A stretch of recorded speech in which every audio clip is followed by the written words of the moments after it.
So I just got done co-leading this incredibly inspiring group of women for their strategic planning session for their board. And it got me thinking about the importance of good communication systems because things flowed so well in that room. Now, yesterday in our little mini series on systems, I kicked things off with talking about how important it is to establish clear cultural values and standards within your family, and thinking about that vision you want for future generations. But before we can do that, we have to have clear communication systems, a couple basics just right off the get-go in place so that we can have these discussions. So first of all, just establishing when are we going to sit down and have these talks together?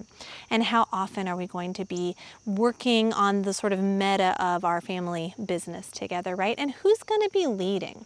Who's going to be facilitating and making sure that these meetings happen, making sure that these important discussions flow, and that the decisions get documented and that there's follow through? Is that one person that's always kind of pulling the family through, or is that something you can take turns on, a more collaborative effort? Or maybe there's someone owning that piece of it, but there's a balance in other areas of the domestic sphere, right? Because this is all stuff we don't get paid for, so we're calling it domestic work.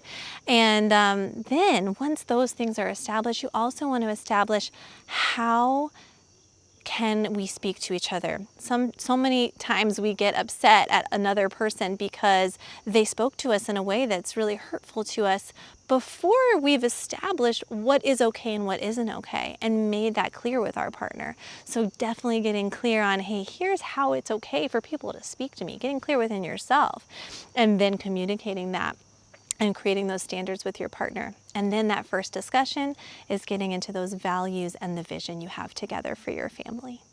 All right, that's it for today's video, but follow for more. I am going to be sharing a video every day here in this mini series on systems. So I'll see you tomorrow.